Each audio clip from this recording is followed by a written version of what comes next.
नमस्कार, मैं हूं शशि रंजन और आपका बहुत बहुत स्वागत है जनता प्रेस कॉन्फ्रेंस में। अब इस प्रेस कॉन्फ्रेंस में एक के बाद एक कई एमएलएज आ रहे हैं और संबोधित कर रहे हैं इस प्रेस कॉन्फ्रेंस को। मसला भी है, वक्त भी है, मौसम भी है, हिसाब किताब लेने का। और जो सिटिंग एमएलएज हैं उनको हिसाब भी देना है पिछले 5 वर्षों का। क्या वादा किया था, क्या पूरा हुआ, नहीं हुआ। क्योंकि लोकतंत्र है, लोकतंत्र में जनता जनार्दन है और हर 5 साल पे हम हिसाब किताब करते हैं। आज प्रेस कॉन्फ्रेंस को संबोधित करने के लिए जिन्हें हम आमंत्रित कर रहे हैं उनका भी अपना एक रिकॉर्ड है। बहुत छोटा सा जिला है, नया जिला है, वहां से आते हैं। अब तक वहां पे 13 एमएलए चुने गए हैं, यानी विधायक बने हैं। उनमें से जो लोग 13 अब तक चुने गए, जो आज आ रहे हैं, वो सबसे ज्यादा वोट से जीत करके आए अपने इलाके से, यानी अपने हलके से। जिस पार्टी से टिकट चाहते थे उस पार्टी ने 2014 में उन्हें टिकट दिया था, तब मुंह की खानी पड़ी। 1600-1700, 1650 या 1610 वोट से हार गए। 2019 में टिकट दिया नहीं, ताल ठोक दिया। पिछली बार 2019 में कई बीजेपी के लोगों के टिकट कटे थे। कुछ लोग तो शांत घर में बैठ गए, कुछ लोगों का बीपी हाई हुआ, ताल ठोका और उनमें से कुछ लोग जीत करके भी आ गए।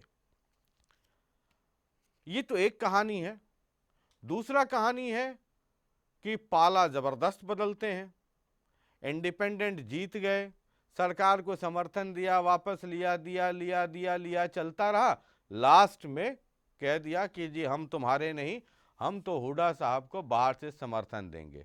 तो स्वागत कीजिए आज के प्रेस कॉन्फ्रेंस में दादरी से फिलहाल इंडिपेंडेंट, बाहर से कांग्रेस को समर्थन दे रहे एमएलए सोमवीर सांगवान जी का।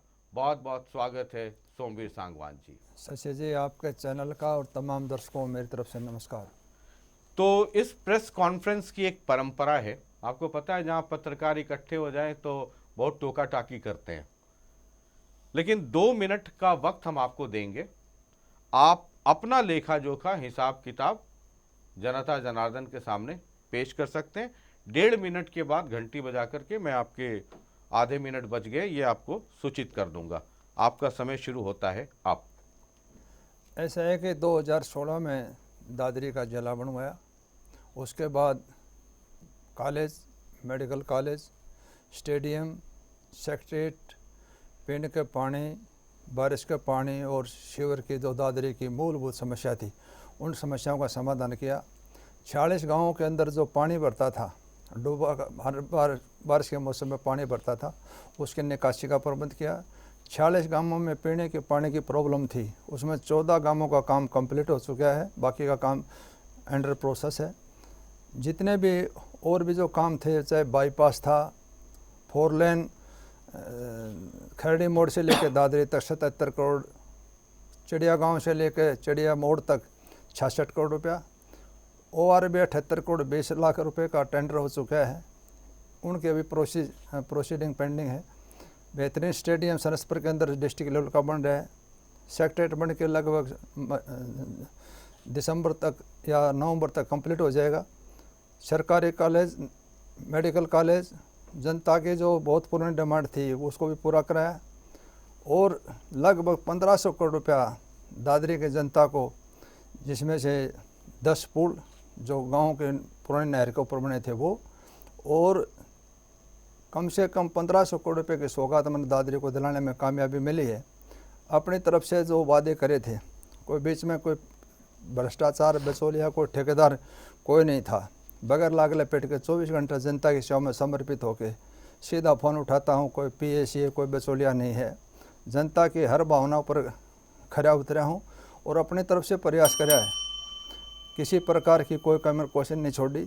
चाहे स्कूल अपग्रेड की बात हो, 288 कमरे स्कूलों के अंदर बनाए, 35 करोड़ के community centre, attending library, Ambedkar भवन, किसी भी प्रकार के गांव के अंदर 25 करोड़ के रोड, खेत खलिहान के रोड, अपनी तरफ से कोई कमी नहीं छोड़ा। ऐसा कोई काम नहीं छोड़ा जिसमें 10 करोड़ से लेके 20, 30, 50 करोड़, बोंद के से बड़े गांव में तो 125 करोड़ रुपए की सौगात जो है ना सरकार से दिलाने में कामयाब हुआ हूँ। अपनी तरफ से कोई कमी नहीं छोड़ी। जो जनता से मैंने वादा किया था उनका ऊपर खरा उतरा हूँ, बगैर किसी भेदभाव के, बगैर किसी मेर तेर के, सबको साथ लेके। दादरी की चाहे जिसने वोट दिया वो, नहीं दिया वो, कोई भी हो, चाहे पक्ष हो चाहे विपक्ष हो, सबको सम्मान देते हुए अपनी तरफ से प्रयास करें। चलिए, बहुत बहुत बहुत शुक्रिया सांगवान जी। और एक चीज़ और बता दूं सोमवीर सांगवान जी के बारे में कि 1967 से लेके 2019 तक, यानी जो पिछला चुनाव हुआ, सोमवीर सांगवान इकलौते ऐसे चुने हुए प्रतिनिधि हैं चरखी दादरी से जो इंडिपेंडेंट, यानी कि इंडिपेंडेंट एमएलए हुए। बाकी जितने लोग थे वो किसी न किसी पार्टी से उनका ताल्लुक था, ये इंडिपेंडेंट लड़े और इंडिपेंडेंट चुने गए। पहले सवाल के लिए मैं आमंत्रित कर रहा हूं रितेश को। रितेश जी। सर नमस्कार। 2014 में मामूली अंतर से आपकी हार हुई, लेकिन 2019 में आपने शानदार जीत दर्ज की, जिसका जिक्र अभी कर दिया गया। आपने सभी विकास कार्य गिराए हैं, 1400 करोड़ रुपए का जिक्र आप कर रहे हैं कि आपने अपने हल्के में लगाया है। लेकिन उसके बावजूद भी जो ग्रामीण लोग हैं, जो शहरी लोग हैं, उनकी एक बहुत बड़ी शिकायत ये सामने आ रही है कि हमने इतने बड़े मार्जिन से जिताया, लेकिन बदले में हमें क्या मिला? बदले में मिला हमें जल भराव की समस्याएं, बिजली कटौती की परेशानी, इसके साथ साथ और भी समस्याएं जो मूलभूत हैं। ऐसा है कि जब मैं, लोगों ने मेरे को निर्दलीय बनाया और उस टाइम ये समस्या थी पीने के पानी की, सीवर की और बारिश के पानी की निकासी। किसी सरकार, किसी नेता ने ध्यान नहीं दिया।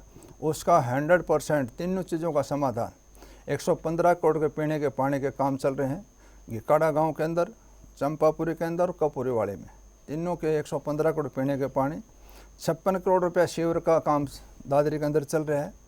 और बारिश के पानी का तो कम से कम 70 करोड़ रुपया लगा के दादरी का पानी तीनों जगह से किकरवासने से पाइपलाइन दबा के एसटीपी सनस पर, डूंगर वाली जो सदर थाने के पीछे है उससे पाइपलाइन दबा के एसटीपी सनस पर, और एक एसटीपी तकोना पार्क से सीधी पाइपलाइन एसटीपी सनस पर तक जोड़ के 38 करोड़ 20 लाख रुपए में सीधी पाइपलाइन ड्रेन नंबर 8 में पहुंचाई। जो दादरी शहर का जो बारिश का पानी था वो सारे पानी की निकासी परमानेंट समाधान मैंने दादरी की जनता के लिए करा। वो पानी पिछले साल से लेके अभी भी सारा पानी ड्रेन नंबर 8 में जा रहा है। अब की बार जो बारिश हुई इसके अंदर पानी के परमानेंट समाधान कर दिया, बारिश का पानी नहीं भरेगा इसमें। चलिए ठीक है। अगला सवाल जो है जितेंद्र करना चाहेंगे। जितेंद्र। सुमित जी, आपसे मेरा सवाल ये है कि जो डिस्ट्रिक्ट हेड क्वार्टर से जो निकलने वाली सड़कें हैं उसमें 4 मुख्य मार्ग हैं, और चारों मुख्य मार्ग की जो सड़कें हैं वो पूरी तरीके से टूटी हुई है अभी भी, और जाम की भी समस्या वहाँ पर हमेशा बनी रहती है। कोई व्यक्ति अगर चाहे कि अगर एक बार में सीधे डिस्ट्रिक्ट क्वार्टर अगर पहुँच जाए तो नहीं पहुँच पाता है, और अब तक भी उसकी स्थिति जो है जस की तस यानी जर्जर स्थिति में है। कब तक जो है सुधार होगा, कब तक निर्माण हो पाएगा? और ये इसमें एक चीज़ और जोड़ दूं मैं जितेंद्र जी के सवाल में कि जब आप इंडिपेंडेंट एमएलए बने तो बीजेपी को समर्थन दे रहे थे, तो सरकार के समर्थित विधायक थे आप, तब डेवलपमेंट का काम थोड़ा ज्यादा स्पीड में होना चाहिए था क्योंकि सरकार को समर्थन था आपका। ऐसा है कि 4 रोडों की कनेक्टिविटी महेंद्रगढ़, भिवानी, रोहतक और दिल्ली रोड, 4 तरफ से कनेक्टिविटी है। एक 152D कनेक्टिविटी एक्स्ट्रा जो है बनी। इसमें जो आप बता रहे हो भिवानी रोड कंप्लीट, किसी प्रकार कोई लोहारू रोड कंप्लीट, किसी प्रकार की कोई प्रॉब्लम। हाँ, NHI का जो महेंद्रगढ़ चौक से और लोहारू चौक तक का जो रोड है उसमें एक तरफ की साइड में डैमेज है, उसके टेंडर हो चुके हैं, जल्दी इसके ऊपर काम शुरू हो जाएगा। रोहतक रोड खैरडी मोड़ से लेकर रोहतक फाटक तक 77 करोड़ रुपए उसका मंजूर हो चुका है। जो सरकार की जो पॉलिसी है, वन विभाग का जो रोड चौड़ा करने के कारण जो पेड़ कटते हैं, वो पेड़ों की जगह पंचायत ने देनी थी 20 एकड़ ज़मीन, वो ज़मीन न कभी एक्वायर नहीं हुई, ज़मीन नहीं मिली है, जिसके कारण काम पेंडिंग है। उस रोड का भी 77 करोड़ रुपया 4 लेन के लिए मंजूर हो चुका है। चिड़िया रोड कंप्लीट है, महेंद्रगढ़ रोड कंप्लीट है। सिर्फ और सिर्फ अगर हालात फिलहाल जो सबसे ज़्यादा ख़राब रोड की है वो रोहतक रोड के ऊपर, रोहतक फाटक से लेकर खैरडी मोड़ तक की है। बाकी किसी भी प्रकार की चारों तरफ से कनेक्टिविटी में कोई दिक्कत नहीं है। लेकिन जाम की समस्या अभी बनी हुई है। जाम की समस्या एक पुल के ऊपर जो काम चल रहा है और उसके पुराना पुल जो बना था 2004-05 के अंदर, वो डैमेज होने के कारण उसके एक तरफ जो काम चलते हुए 14 करोड़ रुपया महेंद्रगढ़ चौक से लेके और सनसपर मोड़ तक उस जो मरम्मत का जो काम था वो काम कंप्लीट हो चुका है। पुल की रिपेयरिंग नीचे से जो टेक्निकल सिस्टम उसके आधार से चल रही है, उसमें 5-7 दिन का टाइम और लगेगा। 15 अगस्त के बाद वो खुल जाएगा। वहाँ सबसे ज़्यादा दिक्कत है व्हीकल की, वो ट्रांसपोर्ट के जो क्रैशर जोन है उसके अंदर कई हज़ार ट्रक दिन में गुजरते हैं, उसके कारण थोड़ी बहुत प्रॉब्लम आती है, लेकिन अब जाम की समस्या नहीं है फिलहाल। ठीक है, अगला सवाल दिशा करना चाहेंगी। सोमवीर जी, मेरा सवाल ये है कि भले ही आपने कितने भी विकास कार्य भी शुरुआत में गिनवाए हों, लेकिन चरखी दादरी में जो विकास दिखना चाहिए वो अभी नहीं दिखता है। चरखी दादरी में जब हम पहुंचते हैं वहाँ पर कई समस्याएं हैं, जल भराव की, सीवर की, रोड की और बिजली पानी की। तो क्या बतौर विधायक ये दावा कर सकते हैं कि चरखी दादरी, अब क्योंकि ज़िला भी बन गया है, नया नया ज़िला बना है, तो एक ज़िले के तौर पर जो सुविधाएं होनी चाहिए वो है चरखी दादरी में? जिससे पहले कि आप इसका जवाब दें, एक छोटी सी घटना मैं आपको याद दिलाना चाहूँगी। 2 महीने पहले की बात बता रही हूँ, जहाँ पे चरखी दादरी की जनता सड़कों पर इकट्ठी हो गई, सीवर, बिजली, पानी, इन 3 मुद्दों को लेकर, और नारे लगा रही थी सांसद विधायक के लापता होने के। याद है आपको? ऐसा है कि मैंने, मुझे याद है, और मैं आपको बता देना चाहता हूँ, Charkhi Dadri is a big village, बिना सुविधाओं का एक बड़ा गांव था चरखी दादरी। वहाँ किसी नेता ने चौधरी बंसीलाल के बाद शेवर का, पीने का पानी और बारिश के पानी पर किसी ने कोई पैसा लगाया नहीं है। सब ने सरफ और सरफ अपना उल्लू सीधा करने का काम करा। पहली बार दादरी के अंदर प्रैक्टिकल के अंदर जो काम हुआ, ईमानदारी से हुआ, बगैर भ्रष्टाचार के हुआ। ये ठीक है, अभी भी प्रॉब्लम है, उस काम को पूरा होने में टाइम लगा। जिस प्रकार बारिश के निकासी का पानी का प्रबंध परमानेंट होगा, चाहे मूसलाधार बारिश बढ़ती रहो, पानी दोबारा नहीं देखेगा। शेवर का काम चल रहा है, 56 करोड़ का काम टेंडर हो रहा है, काम चल रहा है। इसी प्रकार पीने के पानी के 115 करोड़ के 3 जगह काम चल रहे हैं, उसके अंदर कम से कम 1 साल का टाइम लगेगा। प्रॉब्लम है, जर्जर हालात में पाइप लाइन दबी हुई है, वो कंडेम होने के कारण तीनों मोड़ पर कहीं ना कहीं बारिश का, शेवर का और पीने के पानी का आपस में कनेक्शन हो जाता है, जिसके कारण गंदा पानी आता है। प्रॉब्लम है, लेकिन इसका समाधान परमानेंट कर दिया है, उसमें टाइम जरूर लगेगा। मैं आपको पूर्ण विश्वास दिलाता हूँ। हाँ, ये ठीक है कि जनता जब तक प्रैक्टिकल में कोई काम नहीं दिखता, जब तक उनको नहीं दिखता भाई काम नहीं हो रहा है, लेकिन दादरी का इतना काम हो गया कि जनता सोच नहीं सकती। अगर आप जाके देखेंगे दादरी में था क्या, सवाए भ्रष्टाचार, सवाए लूट खसोट का कुछ था ही नहीं। किसी नेता का ध्यान नहीं दिया, कोई सोच नहीं थी। कॉलेज और मेडिकल कॉलेज उस इलाके के अंदर 1964 के बाद में किसी नेता ने सोचा नहीं एजुकेशन के बारे में। मैंने हर मुद्दे को ऊपर से उठाया। मेडिकल कॉलेज दादरी में, मेडिकल कॉलेज की सौगात बहुत बड़ी सौगात है। 1500 करोड़ रुपये, ऐसा कोई काम नहीं जिसमें 10 से लेकर 100 करोड़ तक पैसा ना लगे हो। अपनी तरफ से पूरा विकास। और सबसे बड़ी बात मैं आपको और बताना चाहता हूँ, बगैर किसी लाग लपेट के आप कहीं जाएंगे विधायकों में शिकायत मिलेगी। गारंटी के साथ कह सकता हूँ, पूरे हरियाणा के अंदर कोई उंगली उठाने वाला नहीं है। 1 रुपये लिए कोई बिचौलिया नहीं, कोई ठेकेदार नहीं, कोई भ्रष्टाचार नहीं है, कोई बीच में मेरा प्यारा रिश्तेदार नहीं। ये भी नहीं बताएंगे इसका रिश्तेदार कौन है। अपनी तरफ से शुद्ध अंतःकरण से प्रयास करे है कि जनता की भावनाओं पर ईमानदारी के साथ, जो राजनीति का जो मकसद है, त्याग और तपस्या, सेवा का नाम राजनीति है, उसके ऊपर मैं अपने खरा उतर आऊँ। सतपाल सांगवान जी को तो आप जानते ही होंगे, परिचित होंगे आप उनसे। सतपाल तो वो भी आपके बारे में ऐसा ही सोचते हैं? सतपाल सांगवान और मैं 3 चुनाव में शामिल लड़े हैं। ठीक है, तो जरा अभी भी वो आपके सामने आ रहे हैं, सुनिए क्या कहना चाहते हैं। आने दो, मैं स्वागत है भाई का। जनता के बीच में जाता हूँ तो वो कहते हैं हमने कदे विधायक की शक्ल ही नहीं देखी, तो वादे कहाँ से पूरे करेंगे। वो बता दे किस गांव में कितनी बार गया अपने 5 साल के टाइम में, कितनी दफा शहर में दिखा, शहर में पानी की समस्या भी आई, सब जगह आई, तो ये कहाँ दिखा, कहीं नज़र तो आया नहीं। दावे की तो बाद की बात है। और ये तो दादरी का जो है ना, खास करके मेरे लिए तो सौभाग्य की बात है कि वो दिखा नहीं, तो जो है ना जनता इसको बता देगी कि क्या क्या होने जा रहा है, वो तो बता दे। वादे वो देखा तो कोई चक्कर ही नहीं। ऐसा है कि सतपाल भाई ने चश्मा बदलना पड़ेगा। अब वो जेजेपी में थे, अब बीजेपी में आ गए। उसके पहले भी कहीं और थे। उससे पहले भी और थे। हाँ, जहाँ आप हैं वहाँ भी थे। सुनो, ऐसी कोई जगह नहीं छोड़ी जहाँ पर न गया हूँ। दूसरी बात, इनको ये पता होना चाहिए, 1.5 साल कोरोना के अंदर मैं दादरी में था, 13 महीना किसानों के अंदर वहीं पे था। 1.5-2 साल का जो टाइम मिला उसके अंदर मैंने दादरी के काम कराने के लिए चंडीगढ़ के चक्कर काटने पड़े।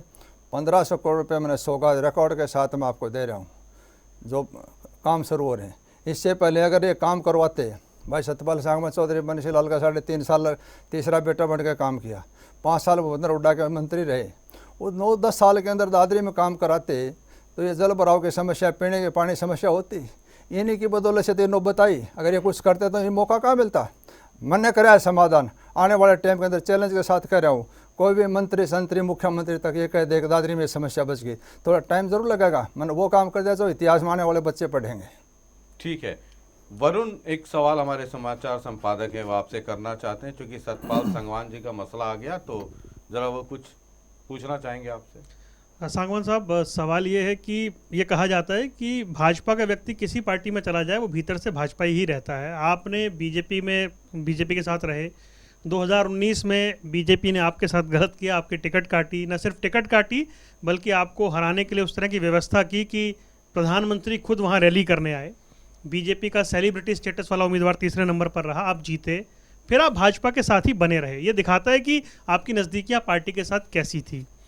बीजेपी आपने इसलिए छोड़ी कि सतपाल सांगवान भाजपा में आ गए हैं, पूर्व मंत्री रहे हैं, गली गली में घूम के बोल रहे हैं कि बीजेपी ही काम करा सकती है, तो आपको लगा एक बार फिर से टिकट कटेगा, इसलिए आपने समय रहते बीजेपी से दूरी बना ली। ये सच्चाई है? ऐसा है कि सतपाल भाई का काम है घूमना, उसके अलावा तो कुछ है नहीं, कोई काम तो प्रैक्टिकल में करा नहीं। हर नेता का काम है घूमना। मैं बताता हूँ, सिर्फ घूमना फ्री है, कोई काम है नहीं। सुबह से लेकर गाड़ी, बच्चे सारे सेट हैं, कुछ करना धरना है नहीं, सुबह से गाड़ी उठाए चले जाते हैं। इसके अलावा जो प्रैक्टिकल में जो काम करना चाहिए था वो कहाँ करा, काम तो कुछ करा नहीं। 9.5 साल जो मंत्री रहा, 5 साल हुड्डा साहब के टाइम में, 3.5 साल चौधरी बंसी लाल के टाइम में तीसरा बेटा बन के काम करा, उसका रिजल्ट आउटपुट तो देखो ना, दादरी को दिया क्या, कुछ नहीं। सवाल झूठ बोलने का कोई फ़ायदा नहीं है। और जहाँ तक बीजेपी की विचारधारा की बात है, मैंने तो बीजेपी में 20 साल काम करा है, 3 चुनाव मैंने लड़े हैं। एक निर्दलीय लड़ा 2005 का, 2014 बीजेपी टिकट पर चुनाव लड़ा, 2019 का निर्दलीय चुनाव लड़ा। मैंने तो कोई गलती नहीं करी, गलती करी तो पार्टी ने करी। जो मैं हकदार था, हर तरह से मजबूत था, हर बार उन्होंने मेरी टिकट काटी। सेलिब्रिटी को जब नरेंद्र मोदी जी ने वहाँ पर रैली करी, लोग काम देखते हैं, लोग व्यवहार और आचरण देखते हैं। मैंने दादरी की जनता पिछले 30 साल से 90 से लगा फिर भी रहे तो बीजेपी के साथ ही ना आप। 30 साल तक जनता की सेवा करी, 11 साल तक दादरी शहर को, पूरे शहर को फ्री पानी पिलाया अपनी तरफ से, एम्बुलेंस दी, हॉस्पिटल दी, स्कूल दिया। गरीब बहन बेटी बच्चों को, जो खिलाड़ी हैं, इन तीनों बहनों को मैंने सम्मानित कर रखा है। अपनी तरह सामाजिक पंचायती बेलाग लपेट काम ठीक करे। है। सर, मेरे सवाल का जवाब नहीं आया। टिकट आपको लग रहा था इस बार फिर बीजेपी काट देगी, इसलिए आप दूर हो गए। मैं उसमें एक चीज और जोड़ देता हूं कि सतपाल सांगवान जी आ गए बीजेपी में, एक तो कारण ये रहा। दूसरा, आप बीजेपी में थे, टिकट कटी आपकी, इंडिपेंडेंट जीत गए, फिर भी बीजेपी को ही समर्थन दिया आपने, सरकार को।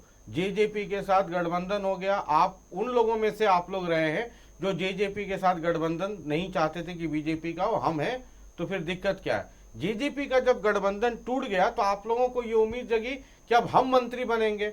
बीजेपी ने मंत्री बनाया नहीं, तो मंत्री नहीं बनाया, और उधर से सतपाल सांगवान आ गए और बीजेपी के लोगों ने आपको भाव नहीं दिया, तो आप विवश हो गए। आपके पास कोई दूसरा रास्ता नहीं था कि आप हुड्डा साहब की तरफ चले जाएं। ऐसा है कि सच्चाई तो ये है, जब मैंने चुनाव इंडिपेंडेंट लड़ लिया, बीजेपी पार्टी अनडिसिप्लिन को नहीं मानती, ये उसको मानती है जो कान न हिलाए। अब स्वाभिमानी आदमी है और अपना खुद का जो वजूद है वो क्यों मानेगा। इसलिए इनके दिमाग में एक बात थी कि हमारी बात को नहीं माना, इसने ऊपर होकर चुनाव लड़ा। इनके दिमाग में वो बात आज तक वो बाहर नहीं निकली। उसी का परिणाम था कि जब इन्होंने औरों को मंत्री बना दिया, आपकी बात बड़ी कर देता हूँ, हम किसी पद प्रतिष्ठा के लिए, धन दौलत के लिए राजनीति नहीं कर रहे। हम तो त्यागी और तपस्वी आदमी हैं, पूरी तरह सत्संगी आदमी हैं, बेलाग लपेट बेदाग सारी ज़िंदगी लगाई है। सामाजिक खाप का मुखिया हूँ, राजनीति होते हुए खाप का प्रधान हूँ 60 गाँव का। वैसे थोड़ी बनाया लोगों ने। नीचे से लेकर ऊपर तक ज़िंदगी का मकसद क्या है उसको समझे है। और यही ध्येय है जो बीजेपी ने भी ये माना कि ये मानने वाला आदमी नहीं है, इसलिए मनोहर लाल को भी पता था ये अपने स्वाभिमान के साथ कोई समझौता नहीं कर सकता। इसलिए मुझे ये तो बताओ मैंने गलत क्या किया। मंत्री एमएलए बनते हैं ना, किसी दूसरे को बनाया होगा ना। ये मेरी ये इच्छा नहीं थी कि मैं मंत्री बनूं। सब सौदा तकदीर का, सारा खेल किस्मत का, जिसके भाग्य में लिख रखे वो बनेगा। इसलिए जो है ना इन्होंने ये महसूस किया।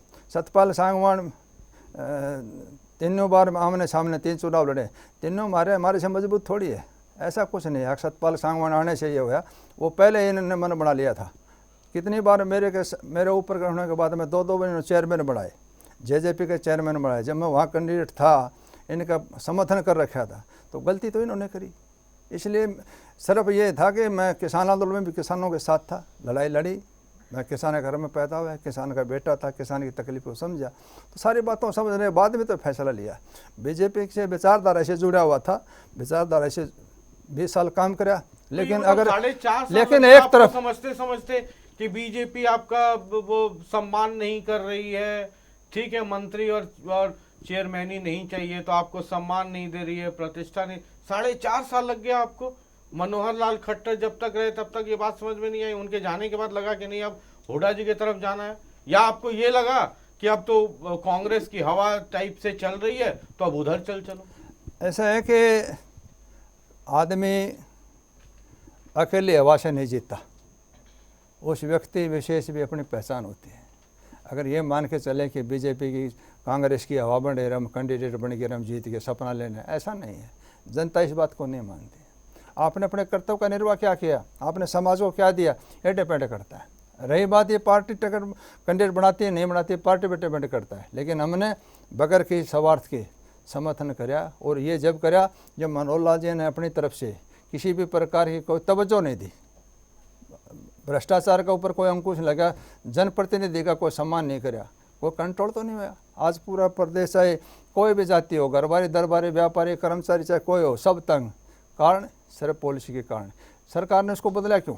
इसीलिए तो बदला कि उसकी नीति जो है ना गलत थी, उसके कारण जो है समाज को प्रदेश का नुकसान हुआ, इसलिए उसको हटाना पड़ा।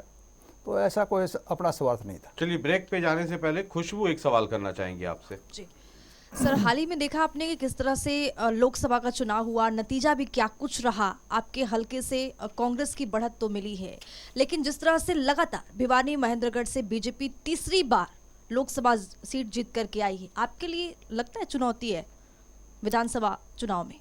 मतलब आप लोगों ने खूब ताकत लगा दी, लेकिन हुआ क्या? काउंटिंग वाले दिन तो बीजेपी ही जीती। ऐसा है कि ये बात ठीक है, बीजेपी जीती, नो डाउट। लेकिन मैं आपको ज़रूर बताना चाहता हूँ, सिर्फ और सिर्फ हार का कारण, अगर मैनेजमेंट ठीक ढंग से होती तो चुनाव जीत रहे थे। और सिर्फ एक ही बात राव इंद्रजीत जी ने जो कहा वो हार का कारण बना। उन्होंने राव साहबों से कहा कि अगर राव दान सिंह जीता तो भूपेंद्र हुड्डा के साथ खड़ा मिलेगा, और धर्मवीर मेरे साथ खड़े हैं।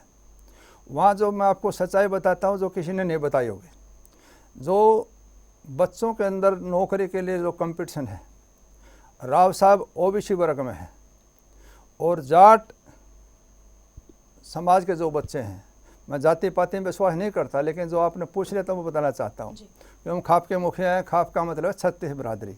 लेकिन जो बच्चों के अंदर जो कंपटीशन है, जो टैलेंट के मामले में और कंपटीशन के मामले में, जाटों के बच्चे राव साहबों के बच्चों से ज़्यादा इंटेलिजेंट हैं। मुझे कहने में कोई संकोच नहीं है। वो उन्होंने दिमाग में यह है कि हुड्डा साहब आए तो तुम्हारी नौकरी जाएगी, ये जाट फिर खोज ले जाएंगे। उसके कारण राव साहबों ने इंद्रजीत करने सारे महेंद्रगढ़ के राव साहबों ने दान सिंह को वोट दे दिया, और उसको धर्मवीर जी को वोट दे दिया। जाटों में सारी वोट जाटों ने दान सिंह को वोट दिया, और राव साहबों ने सारी वोट धर्मवीर को दिया। उल्टा काम हुआ। तो ये कारण था जिसके कारण जो है सीट निकालने में कामयाब हुए। 100% अब की बार धर्मवीर जी के हालात कमज़ोर थे, हारना चाहिए था। सर, आपके लिए कितनी बड़ी चुनौती है? मेरा सवाल ये है कि आपके लिए कितनी बड़ी चुनौती इस बार? मुझे तो कोई चुनौती नज़र नहीं आती। वहाँ कोई आदमी नहीं है। ठीक है। इलेक्शन लड़ने वाला अगर आप मेरे से पूछते हो तो एमएलए लेवल का कोई आदमी नहीं है। अब सतपाल सांगवान ये ठीक है, 2 बार मंत्री भी रहा है सरकार में, 2 बार एमएलए भी रहा है, लेकिन एक टाइम होता है, हर चीज़ का लिमिट होती है, समय बलवान होता है, आदमी कुछ नहीं होता। समय हो रही है 72-82 साल की उम्र हो रही है, इसके बाद में तो वहाँ पर कोई इलेक्शन लड़ने वाला मैं नहीं समझता कि अभी हो सकता है, वो तो भाग्य का खेल है, लेकिन मैं नहीं समझता अभी उस लेवल का एमएलए लेवल का कोई दूसरा आदमी। अगला सवाल करना चाह रही हैं दीक्षा। जी सर, आपने कहा कि आपने अस्पताल दिए, अस्पताल में आपने सुविधाएं दी, क्योंकि लोगों का कहना है कि अस्पताल तो बन गए लेकिन अस्पताल में फिजिशियन नहीं है, स्वास्थ्य सेवाएं बीमार पड़ी हैं, लोग अपने बीमारी का इलाज कराने जाते हैं, लेकिन जब स्वास्थ्य सेवाएं बीमार है तो आखिर अस्पताल में जब फिजिशियन नहीं है, सुविधाएं नहीं है, तो आखिर कैसे जवाब देंगे? ऐसा है बहन, आपकी बात बिल्कुल ठीक है। मेडिकल कॉलेज का तो अभी काम शुरू नहीं हुआ है, ज़मीन ट्रांसफ़र हुई है। जो सरकारी जो हॉस्पिटल है, सिविल हॉस्पिटल है जनता का, उसमें डॉक्टरों की कमी है। आज पूरे हरियाणा प्रदेश में ही कमी है। जितने डॉक्टरों की अपॉइंटमेंट होनी चाहिए थी वो नहीं है। कहीं डॉक्टर है वहाँ मशीन नहीं है, अल्ट्रासाउंड मशीन है, कहीं दूसरी मशीनें हैं, वहाँ पर डॉक्टर नहीं है, डॉक्टर हैं वहाँ मशीन है। पूरे हरियाणा की व्यवस्था मैं नहीं समझता कि आज की तारीख में बेहतरीन है। डॉक्टरों की कमी के कारण उसकी व्यवस्था नहीं है, उसका खामियाजा दादरी में भी भुगतना पड़े। हर बार कोशिश करी, लेकिन 40 सीट वहाँ डॉक्टरों की मंजूर हैं, लेकिन डॉक्टर मिलते हैं 5 और 7, 10 मिल जाते हैं। अलबत्ता कोई डॉक्टर वहाँ पोस्टिंग हो भी जाती है तो फिर दोबारा करा लेते हैं, तो वहाँ जिस लेवल की सुविधा अपने बच्चों को पढ़ाने की, रहने सहने की होती, उस प्रकार की सुविधा भी डॉक्टरों के लिए वहाँ थे नहीं। अब थोड़ा सा सुधार आने वाले टाइम में होगा और डॉक्टरों के भी नए अपॉइंटमेंट होंगे। सरकार ने बहुत जल्दी, चाहे लेक्चरर हो चाहे डॉक्टर हो, ये कमी है हरियाणा के अंदर, वो सरकार ने नई भर्ती नहीं करी। उस अव्यवस्था का परिणाम है जो आज पूरे हरियाणा के अंदर, चाहे चिकित्सा हो चाहे शिक्षा हो, उसका सतर आज की तारीख में हरियाणा के अंदर गिरा हुआ है। उसकी कमी दादरी को भी खलक रही है। ठीक है, अगला सवाल अमन करना चाहेंगे। सर, चरखी दादरी में एक गांव है काकड़ौली हुक्मी, वहाँ पर राजकीय बालिका माध्यमिक विद्यालय है। वहाँ पर जो मेन सड़क है वहाँ पर जल भराव की समस्या है, और जल भराव भी ऐसा दूषित जल भराव है। और लड़कियों की शिक्षा को लेकर कितनी ज़्यादा गंभीरता है, इसका जीता जागता उदाहरण काकड़ौली हुक्मी है। तो आपसे जानना चाहूँगा, जो मेन रास्ता है बालिकाओं के लिए, वो रास्ता जाने लायक नहीं है, जल भराव की इस तरह की समस्या है, ऐसे में क्या कुछ जवाब देना चाहेंगे? ऐसा है कि पहले बार तो मैं आपको बताता हूँ, काकड़ौली मेरे हल्के में नहीं है। अच्छा, ये आप में नहीं है, ये बारडाम पड़ती है, लेकिन फिर भी चलिए ठीक है, ना, फिर भी मैं आप आपको बच गए, बाड्रा वाले से पूछ लूंगा। आपने जी। बताई तो उस समस्या का समाधान होना चाहिए। मैं जाके अभी कल परसों में जाके मौके पे देखता हूँ और अपनी तरफ से प्रयास करता हूँ, जो हमारी बहनों को तकलीफ है उसको मिटने की पूरी कोशिश करता हूँ। ठीक है, अगला सवाल जितेंद्र करना चाहेंगे। आपके यहाँ जो अवैध खनन जो हो रही है ना, वो एक बहुत बड़ी समस्या है, और इसको लेकर के ग्रामीण बार बार वहाँ पर विरोध प्रदर्शन करते हैं, लेकिन भू माफिया है कि वो अपने कदम पीछे खींचते नहीं हैं, कुछ देर के लिए शांत बैठ जाते हैं, फिर से जो है वही काम शुरू हो जाता है। और बार बार ग्रामीणों के प्रदर्शन के बाद भी वहाँ पर कोई जो है अमूलचूल परिवर्तन नहीं दिख रहा है। तो इस समस्या से कब तक जो है ग्रामीणों को निजात मिलेगी? माइनिंग जो जितेंद्र पूछ रहे हैं, उसमें एक मैं और जोड़ देता हूँ, इल्लीगल माइनिंग। और इल्लीगल माइनिंग कितना व्यापक है, आप तो रहते हैं दादरी, चरखी दादरी में ही, तो आपको ज़्यादा पता होगा, मुझसे ज़्यादा पता होगा उस बारे में। न सरकार न जनप्रतिनिधि, कई बार ये भी लोग कहते हैं कि ये पॉलिटिकल अलायंस है, राजनीतिक संरक्षण प्राप्त है, या राजनीतिक लोगों का सीधा जुड़ाव है इस पूरे व्यवसाय से, जो माइनिंग और इल्लीगल माइनिंग। ऐसा है, मैं आपको बताना चाहता हूँ। पहली बात तो यह है कि हमारा किसी से, माइनिंग वाले से किसी प्रकार का कोई लगाव नहीं है। मैं ये भी नहीं जानता कि कौन ठेकेदार है, कौन का काम करे, ये हमारा काम नहीं है। हाँ, ये ठीक है, एक तो ट्रांसपोर्ट ज़्यादा होने के कारण रोड जल्दी ख़त्म होते हैं ओवरलोड के कारण। दूसरी, जो माइनिंग का जो काम है, अवैध माइनिंग का जो काम है, ठेकेदार करते हैं और वो सरकार की मिली भगत के कारण होता है। ऊपर तक सारा सौदा, कई बार कोशिश की भ्रष्टाचार रोकने की, लेकिन मैं आपको ये कहता हूँ, इस सरकार के अंदर भ्रष्टाचार पर कोई अंकुश नहीं लगा। अधिकारी बेलाग लपेट हैं। डीसी तोमर और दोनों को कंप्लेंट भी हुई, दोनों को यहाँ से सस्पेंड भी कराया गया, लेकिन सरकार ने फिर भी दोबारा फिर उसको बहाल कर दिया। बुरा हाल है, नीचे से लेकर ऊपर तक कोई अंकुश नहीं लगा। और उसी का ये भी परिणाम है, जो अवैध खनन जो हो रहा है उसमें बहुत बड़ा, मैं तो गारंटी के साथ कह सकता हूँ, सरकार के बगैर संरक्षण की हो नहीं सकता। लेकिन समस्या जो है वो आम जनता से जुड़ी हुई है, और वो आम जनता जो है आपके क्षेत्र की है। हमने आम जनता की है, हर बार उठाया है, मंत्री तक, मुख्यमंत्री तक, तमाम अधिकारियों तक। बल्कि तोमर साहब ने तो ये भी कहा था, सांगवान साहब मेरे को सस्पेंड करवा दो, यहाँ से मेरी बदली करवा दो। मैंने ये बात खुद उठाई थी, ये गलत हो रहा है, नहीं होना चाहिए। हर बार विधानसभा में उठाई, मुख्यमंत्री के नोटिस में लाई। गलत काम चाहे कोई हो, उसको विरोध करना हमारा धर्म है। हमने गलत काम करना साथी हैं, चाहे कोई कुछ भी हो। हम सिर्फ एक ही थे कि बगैर किसी लाग लपेट के अपनी तरफ से प्रयास करना। ठीक है, एक आपके मित्र हैं विजय पंचगामा जी, अच्छे से जानते होंगे आप, जरा उनको भी सुनिए क्या कह रहे हैं। मैं दादरी के विधायक सोमवीर सांगवान से पूछना चाहता हूं कि पिछले 5 साल के कार्यकाल में आपने दादरी के लिए क्या क्या कार्रवाई, जो विकास के लिए क्या क्या आपने मांगे उठाई, क्या क्या कार्य करवाए, और आप मौजूदा सरकार में भी हिस्सेदारी रखी, और आज जब चुनाव का समय आया तो आप हिस्सेदारी भी आपने खत्म कर दी। दादरी में न तो पीने के पानी की सुविधा है, न पानी बरसाती पानी की निकासी की है, सीवर का पानी सड़कों के ऊपर चलता है, न सड़कें गड्ढों में तब्दील है। पूरे शहर की सड़कें और दुकानदारों के आगे से सब कुछ निकलने के लिए रास्ता तक नहीं है। अगर बरसात आ जाती है तो दुकानदारों को 15 दिन तक कोई ग्राहक नहीं आता। और इसके अलावा न गलियों में कोई लाइटें हैं।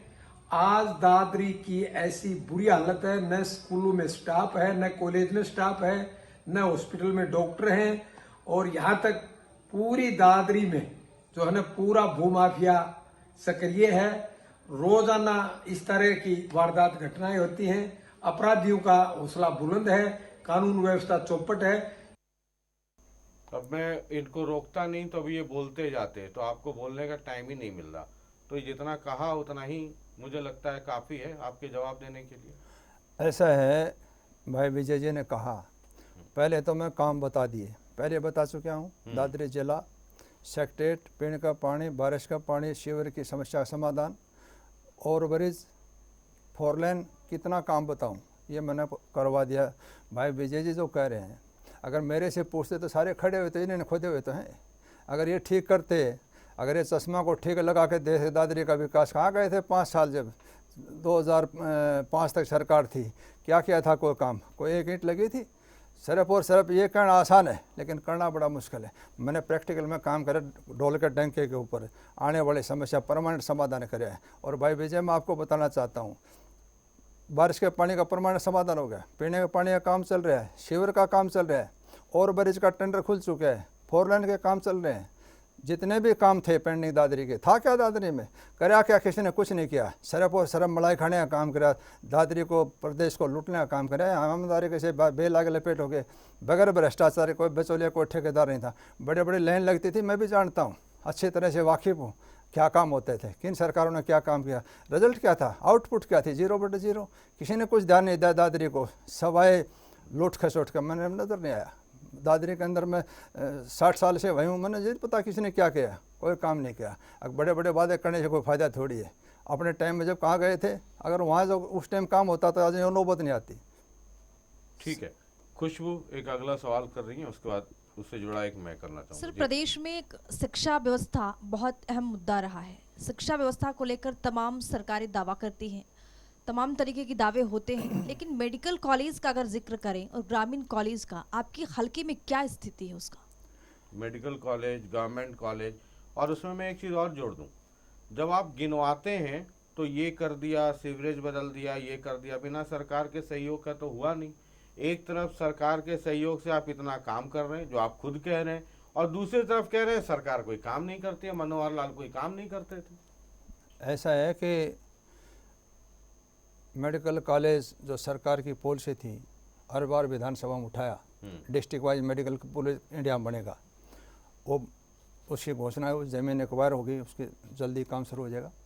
मनोहर लाल जी से काम करवाया, 1.5-2 साल तक जो मैंने समर्थन कराया, ठोक के काम करवाया, उन्होंने ये पैसा मंजूर कराया। इसमें कौन सी लाग लपेट जो है वो सच्चाई माननी पड़ेगी। तो मतलब सुनो सरकार ने समर्थन, आपकी इतनी लंबी शशि लिस्ट रंजन जी, गिनवाते हैं। आप एक बात बताओ जी। ये मैं मानता हूँ जो काम है मैं मना थोड़ी कर रहा हूँ, दूसरी बात मैं ये भी तो बता रहा हूँ जो कमजोरी है वो भी तो बता रहा हूँ। भ्रष्टाचार पे अंकुश नहीं लग गया, कोई वर्ग खुश नहीं है, नीचे से लेकर ऊपर तक तरह तरह मची हुई, इसको भी तो मानो ना, ये तो कमजोरी भी तो है ना। काम करा दिया तो वो अपने समर्थन कराया, उसके आधार पर कराया मैंने अपना काम ठोक के।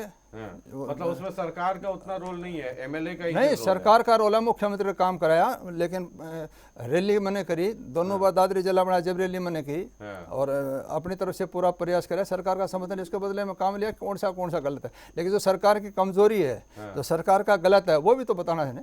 नहीं, ठीक है। वरुण अगला सवाल करना चाहते हैं। सांगवान साहब, ये आपका एक बयान था कि बीजेपी 2-3 महीने पहले का बयान है कि बीजेपी में भगदड़ मचेगी और ट्रेन भर भर के लोग जो हैं वो कांग्रेस में आएंगे बीजेपी से। फिलहाल अभी तक तो ऐसा दिखा नहीं है, चुनाव बहुत नज़दीक है, मतलब रिक्शे में बैठ के भी लोग फिलहाल कांग्रेस से बीजेपी की ओर आए नहीं है। उधर किरण चौधरी ने कांग्रेस छोड़ी, सोनीपत के डिप्टी मेयर ने कांग्रेस छोड़ी है, और आप जिस ट्रेन में चढ़ रहे हैं वहाँ पर तो ऑलरेडी लोग सीट पे बैठे हुए हैं, मनीषा सांगवान, नृपेंद्र सांगवान, आप वहाँ जगह बनाने की कोशिश कर रहे हैं। ये दोनों बातें कैसे फिलहाल दिखाई नहीं दे रही हैं? ऐसा था, मैंने कहा था, मैं अपनी बात पर आज भी कायम हूँ। आज हुड्डा साहब ये कहे कि बीजेपी के आदमियों को हम टिकट दे देंगे, एमएलए को, मैं खुद कह रहा हूँ सबसे ज़्यादा अगर कोई दुख है तो बीजेपी के एमएलए। मैं नज़दीक से विधानसभा में देखा हूँ, चाहे जेजेपी हो चाहे बीजेपी हो, इनसे तो हम बहुत ठीक थे, निर्दलीय।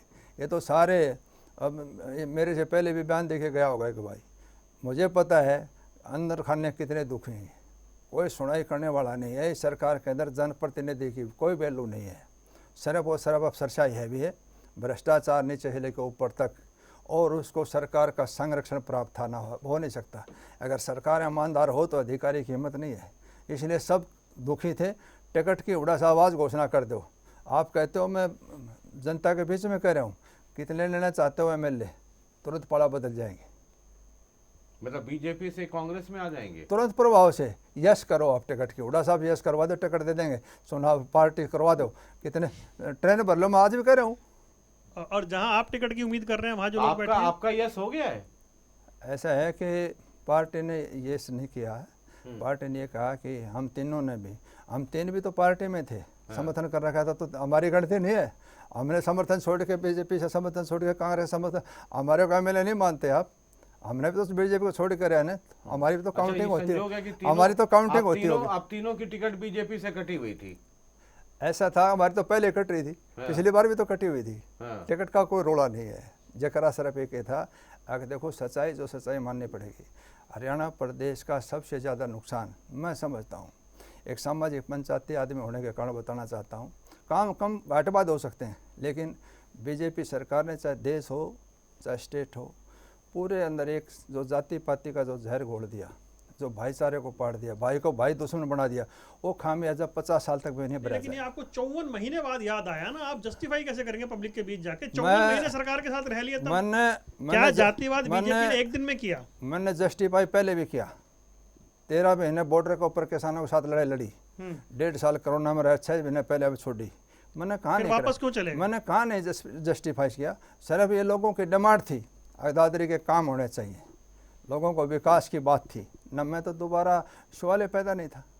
इसलिए जो है ना कामयाब रैली करी। किसान आंदोलन के बाद में मनोहर लाल की जाट लैंड के अंदर कोई रैली कराने वाला नहीं था। मनोहर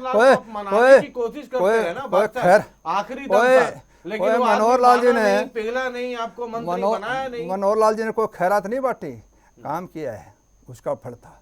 ऐसे नहीं बगैर लाग लपेट के उस इलाके के अंदर रैली कराना। मेरे बाद में 1000 आदमी रैली तो नहीं हुई इनके पास। तो हुड्डा साहब गलत हिसाब मांग रहे हैं अगर इतना काम हुआ है तो? किन से? सरकार से। हुड्डा साहब ने जो काम कराया वो ये सरकार नहीं कर सकती, मुझे कहने में कोई संकोच नहीं है। कोई भी मुख्यमंत्री आज तक, चौधरी बंशीलाल भी रहे हैं, जितना सेंट्रल गवर्नमेंट से हुड्डा साहब पैसा लेके आए इतना कोई मुख्यमंत्री पैसा लेके नहीं आया। कितनी संस्था बनाई थी आप इस बीजेपी सरकार की 10 साल कोई संस्था तो गिनाओ। University, IIM, Rajiv Gandhi institute, Mahendragarh के अंदर पाली केंद्र institute, Chaudhary Devlal university, Chaudhary Bansilal university, कितने यूनिवर्सिटी कितना काम करा था एजुकेशन में। एम्स कहाँ करा था? अगर कोई एक काम तो बताओ 10 साल में। हुड्डा साहब के समय में ही तो CLU, PLU, TLU वाली भी कहानी होती है। CLU PLU अब बंद हो रही है क्या? अभी मैं दिखाता हूँ कितनी हो रही है। अब आपको पता है? लाखों दिखाऊं? कौन किसने रोकी? CLU हो रही है। ठीक है, आप अगला सवाल। सर इसमें ऐड कर रहा हूँ बस एक, आपने कहा कि हुड्डा साहब ज़्यादा पैसा लेके आए, अमित शाह साहब ने रैली की और आंकड़ा दिया कि 10 साल में जब कांग्रेस की सरकार थी हरियाणा को 41,000 करोड़ रुपया मिला सेंटर से, और मोदी सरकार में 2,59,000 करोड़ रुपया मिला हरियाणा को सेंटर से। तो ये तो फैक्ट आपका गलत हो गया सर। एक मिनट बताओ, इतना पैसा दे दिया और फिर भी प्रदेश कर्जदार। चौधरी भूपेंद्र हुड्डा उस टाइम मुख्यमंत्री छोड़े गए थे 72,000 करोड़ रुपया था, आज 4 लाख करोड़ रुपया हो रहा है। तो जो इतना पैसा है गया कहाँ? उस प्रदेश की विकास तो बताओ कहाँ लगी? वो बाहर कहाँ आई? अगर अमित शाह जी रिकॉर्ड दे रहे हैं, मैं कह रहा हूँ गलत है। कोई सच्चाई में कोई दम नहीं इस बात के अंदर। हरियाणा प्रदेश आज बुरी तरह से कंगाली के कागार पे है। कितना कर्जा है, कहाँ विकास हो रहा है? उसमें से पौने 2 लाख करोड़ रुपया बजट बनता है सारा, उसमें से 16,000 मात्र करोड़ रुपया बचता है जो सरकारी विकास में। ज़्यादातर कर्ज के अदायगी में, कर्मचारी में पेंशन और तनख्वाह में चला जाता है। विकास कहाँ हो रहा है? विकास नाम की चीज़ तो ठीक है, अगला सवाल त्रिशा जी। सांगवान जी, अभी वरुण जी जिस चीज का जिक्र कर रहे थे कि जनता को जस्टिफिकेशन कैसे देंगे, उसी से संबंधित थोड़ा सा मेरा सवाल है कि जैसे इतनी बार आपने पाला बदला, समर्थन कभी इधर कभी उधर, कभी इधर कभी उधर, उसके बाद जो चरखी दादरी की जनता है वो ये कह रही है कि हम तो कंफ्यूज्ड है। हम सोच रहे हैं कि विधायक जी निर्दलीय चुनाव लड़ेंगे, बीजेपी के पास चले जाएंगे कि कांग्रेस के टिकट पर चुनाव लड़ेंगे, हम तो समझ ही नहीं पा रहे। आपको नहीं लगता कि इन 5 सालों में इतना इधर उधर करके आपने जो एक विश्वसनीयता नेता की जनता के बीच होनी चाहिए वो कहीं ना कहीं खो दी? अब ऐसा है, मैंने तो एक पार्टी के अंदर सरकार से समर्थन वापस लिया, समर्थन कर दिया इतने तक। इसी इलाके के अंदर जिन्होंने 7-7 पार्टी बदल ली उनका क्या हाल है? विश्वास जनता का विश्वास कर्म से होता है बहन। बेलाग लपेट आदमी है, सेवा कर रखी है, अपने घर से सेवा कर रखी है, कोई उंगली नहीं उठा सकता। मेरा कोई स्वार्थ नहीं था।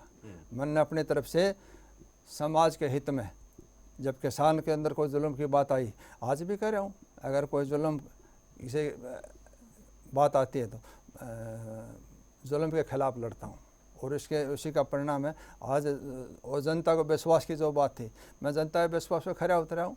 दादरी शहर के अंदर कोई गुंडागर्दी, कोई अपनी तरफ से किसी भी प्रकार का कोई भेदभाव कुछ नहीं है। 24 घंटा जनता के बीच में रहता हूँ। सिर्फ और सिर्फ ये वोट बटोरने के लिए बहाना बढ़ा देते हैं। अब सोमवीर सांगवान यहाँ नहीं रहा। मैं मानता हूँ कि 1.5-2 साल का जो पीरियड था उसमें मैंने ये फाइल निकालने के लिए इस सरकार के अंदर एक काम करा के दिखाओ सही। एक रेलवे अंडर पास कर पुल जो पाइपलाइन दबाई गई, 6 महीने तक रेलवे की परमिशन नहीं मिली। कैसे काम करा सकते हो आप? इतना काम होने के बाद ज़्यादा टाइम मैंने 1.5-2 साल के अंदर ज़्यादा टाइम हर हफ्ते के अंदर कोई ऐसा ऑफिस नहीं छोड़ा जिसमें 3 बार नहीं गया हूँ फाइलें लेके। एक चपरासी की तरह काम करा जब ये काम हुए हैं, और जब भी ये लेट हो गई जो पहले होना चाहिए था ना, लोगों को कहने का मौका ही नहीं मिलता। काम इतना करा दिया, सोच भी नहीं सकते थे लोग। अच्छा ये बताइए कि अगर बीजेपी ये कहे कि चलिए पुरानी बातें उस पर मिट्टी डालते हैं, नई बातों पे फूल चढ़ाते हैं, सोमवीर सांगवान जी इतने कर्मठ हैं, है ना, इतने जुझारू हैं, 4 साल जो है सरकार को आपने मदद भी दी, समर्थन दे करके आप वापस आ जाइए, आपको टिकट दे देते हैं 2024 का, बीजेपी की तरफ से टिकट को ऑफर आ जाए कि आप चुनाव लड़िए बीजेपी के सिंबल पे। 20 साल से इस पार्टी में काम कर, 2006 में लगा था। अपनी तरफ से बहुत काम करा पार्टी में, कई पदों पर रहा हूँ। प्रदेश कार्यकारिणी का सदस्य रहा हूँ, प्रभारी रहा हूँ, प्रदेश सचिव रहा हूँ। अब इस पार्टी की खासियत है जो मैंने अपने राजनीतिक पीरियड के अंदर देखी, इस पार्टी के अंदर जो नज़दीक हो आ जाता है उसी को हजम कर जाती है। कोई भी पार्टी हो, भजनलाल पार्टी आई, चौधरी बंशीलाल आए, ओम प्रकाश चौटाला आए, तीनों गड़ा गप। अब की बार और भी कोई नज़दीक आएगा उसको जिस प्रकार जो है ना मच्छर फंसाती है ना सिबकली, ऐसे गला गप कर जाती है, कोई भी हो ये छोड़ती नहीं है। इसलिए हमें पता चल गया इस बात का, इनके नज़दीक जाने से ये साबित को हजम कर जाते हैं, इसलिए मैं तो इनके पास जाऊँगा नहीं। मतलब आप बीजेपी टिकट पे अगर बीजेपी ऑफर करे तो आप नो, रणधीर गोलन जी से बात हो रही थी तो कह रहे कि बीजेपी टिकट नहीं लेंदा। जब मैं कह रहा हूँ कोई नज़दीक भी नहीं जाएगा, समझदार आदमी कोई नज़दीक नहीं जाएगा, जो बुढ़ापे में जो फंस गया फंस गया। अच्छा, तो अगर बीजेपी टिकट ऑफर करती है तो जैसा ये ऑफर कैसा ये कुछ बढ़ा दे, मैं तो जाऊँगा नहीं। आप नहीं जाएंगे? ना जी, सवाल ही पैदा नहीं। नवंबर दिसंबर तक तो आप लोकसभा का टिकट मांग रहे थे भिवानी महेंद्रगढ़ से। ऐसा है, अगर लोकसभा का दावेदार, लोकसभा में सबसे ज़्यादा वोट लेने वाला आज भी हूँ, पहले भी था। अरे तो तब भी तो आप बीजेपी सुनो, से टिकट चाहते पहले भी थे था, ना। लेकिन जब मैं आपको बताना चाहता हूँ, जब एक चीज़ समझ में आ गई, भाई समझ देर से आई।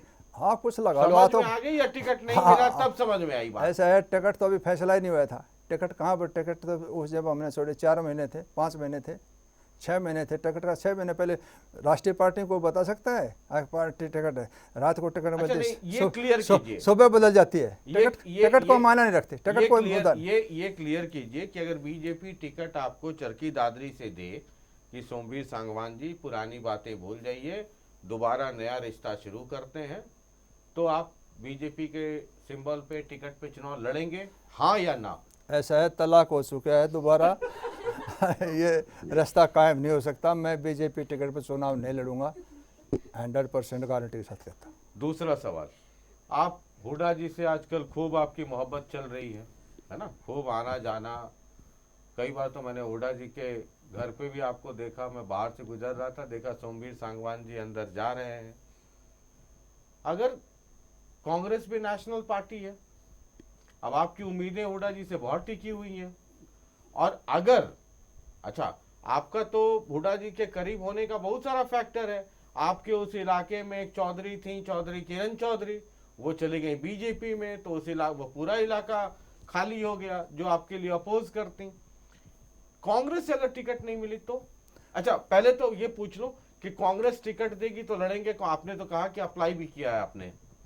अगर कांग्रेस ने टिकट दी तो चुनाव लड़ूंगा ठोक के। अगर कांग्रेस ने टिकट नहीं दी, पार्टी ने टिकट नहीं दी, तो मैं चुनाव नहीं लड़ूंगा। क्या कह रहे हैं आप? तो मैं चुनाव नहीं लड़ूंगा। आपने कांग्रेस के टिकट के लिए अप्लाई किया है? किया है। आप चूंकि उनकी प्रक्रिया है तो उसमें आपने किया है, और कांग्रेस अगर टिकट दे देती है तो लड़ेंगे चुनाव ठोक कर, और नहीं दिया तो? नहीं दे तो जो पार्टी को टिकट दे उसकी ठोक के मदद करूंगा। आप चुनाव नहीं लड़ेंगे? मैं चुनाव नहीं लड़ूंगा। इंडिपेंडेंट नहीं मैं लड़ेंगे? इंडिपेंडेंट चुनाव नहीं लूंगा। लड़ेंगे तो कांग्रेस के टिकट टिकट पर लड़ेंगे। तो बात पक्की हो गई। इसका मतलब आप इतना ठोक के कह रहे हैं तो इसका मतलब ये तमाम जनता देख रही है, पत्रकार भाइयों के बीच में कह रहा हूँ। इसका मतलब हुड्डा जी से बात ठोक के हो गई, इसका मतलब ऐसा है कि सिद्धांत और प्रिंसिपल है अपना। हर बार 2 बार चुनाव निर्दलीय लड़ लिया, लोगों ने मान सम्मान दिया। 2005 में भी चुनाव 14,753 वोट मेरे को निर्दलीय दिया था जब मैं नाम मात्र की शुरुआत करी थी, तो लोगों ने विश्वास करे हर बार। तो मैं नहीं समझता कि हर बार जो है ना निर्दलीय चुनाव जनता के बीच में हम जाएं। अगर संगठन टिकट देता है तो चुनाव पार्टी टिकट पर चुनाव लड़े। तो कंक्लूडिंग रिमार्क्स ये रहा कि बीजेपी ने सोमवीर सांगवान को चरखी दादरी से टिकट दिया तो सोमवीर सांगवान बीजेपी का टिकट नहीं लेंगे। Point number 1 confirm. अरे सर, मैं बड़ा कमजोर आदमी हूँ, मानहानि के मुकदमा से बड़ा डरता हूँ, इसलिए पूछ ले रहा हूँ। तो आप बीजेपी के टिकट पे चुनाव नहीं लड़ेंगे? नहीं लड़ूंगा। कांग्रेस के टिकट पे आप चुनाव लड़ना चाहते हैं, कांग्रेस ने टिकट दिया तो ठोक के चुनाव लड़ेंगे, और अगर कांग्रेस ने टिकट नहीं दिया तो आप चुनाव नहीं लड़ेंगे? कन्फर्म। पक्का? पक्का। बहुत बहुत शुक्रिया प्रेस कॉन्फ्रेंस में आने के लिए और वक्त देने के लिए, बहुत बहुत शुक्रिया आपका, आपके चैनल का, और तमाम दर्शकों का मेरी तरफ से बहुत बहुत धन्यवाद। नमस्कार। बहुत बहुत शुक्रिया। तो आज के प्रेस कॉन्फ्रेंस में चरखी दादरी से इंडिपेंडेंट एमएलए सोमवीर सांगवान जी थे। अब कुछ इंडिपेंडेंट एमएलएस, रणधीर गोलन आए थे यहाँ, वो भी इनके अच्छे मित्र हैं, वो कह रहे थे जी कांग्रेस के टिकट पे चुनाव लड़ूंगा, लेकिन कांग्रेस से टिकट मांगने नहीं जाऊंगा, बीजेपी की टिकट नो लेंदा, वो अपनी भाषा में कह रहे थे और मुझे बड़ा अच्छा लगा, नहीं लेंदा। लेकिन वो ये भी कह रहे थे कि अगर कांग्रेस ने टिकट नहीं दिया तो इंडिपेंडेंट चुनाव लड़ेंगे। अब उनके मित्र हैं सोमवीर सांगवान, कह रहे हैं कांग्रेस के टिकट पे ठोक के चुनाव लड़ेंगे और अगर टिकट नहीं दिया तो चुनाव नहीं लड़ेंगे और पार्टी जिसे भी टिकट देगी उसे ठोक कर मदद करेंगे। बात बाकी आप देखिए, हम तो है ही, हम तो देख ही रहे हैं आपके साथ, आप भी देखिए और कल के प्रेस कॉन्फ्रेंस में एक और एमएलए होंगे। बहुत बहुत शुक्रिया, नमस्कार, लगातार देखते रहिए जनता टीवी।